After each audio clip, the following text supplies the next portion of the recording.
मित्रों, हिंदू धर्म में भगवान विष्णु के 24 अवतारों में से चौथे अवतार नर नारायण को माना जाता है। मान्यता है कि इस अवतार में भगवान विष्णु ने नर और नारायण रूपी जुड़वा महात्माओं के रूप में अवतार लिया था। इसी रूप में उन्होंने बद्रीनाथ तीर्थ में तपस्या भी की थी। धर्मशास्त्रों के अनुसार भगवान नर और नारायण ब्रह्मदेव के प्रपौत्र थे तथा ब्रह्मा जी के बेटे धर्म और पुत्रवधु रुचि की संतान थे। पृथ्वी पर धर्म के प्रसार का श्रेय विष्णु जी के दिव्य अवतार नर और नारायण को ही जाता है। ग्रंथों के अनुसार द्वापर युग में नर और नारायण श्री कृष्ण और अर्जुन के रूप में अवतरित हुए थे। एक दिव्य रहस्य यह भी है कि भगवान नर नारायण ने ही अपनी जांघ से स्वर्ग की सबसे सुंदर अप्सरा उर्वशी को जन्म दिया था। अपने नर नारायण अवतार में भगवान विष्णु अपने मस्तक पर जटा धारण किए हुए थे। उनके हाथों में हंस,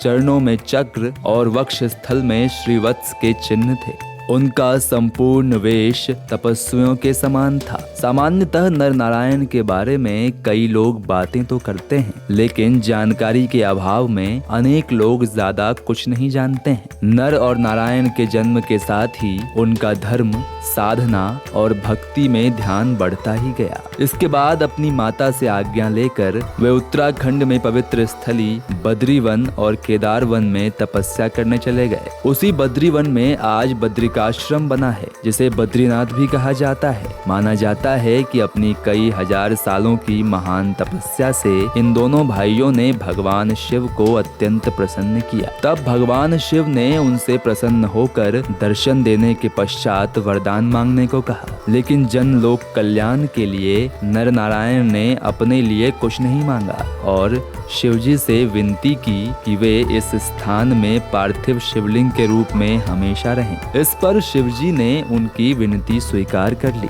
और आज जिस केदारनाथ ज्योतिर्लिंग के हम दर्शन करते हैं, उसी में आज भी जीवंत महादेव वास करते हैं। देवभूमि उत्तराखंड के 4 धाम की यात्रा में बद्रीनाथ धाम अलकनंदा नदी के किनारे पर स्थित है। आज भी इस जगह नर नारायण के नाम के 2 पर्वत मौजूद हैं। मान्यता के अनुसार वे आज भी परमात्मा की तपस्या में लीन हैं।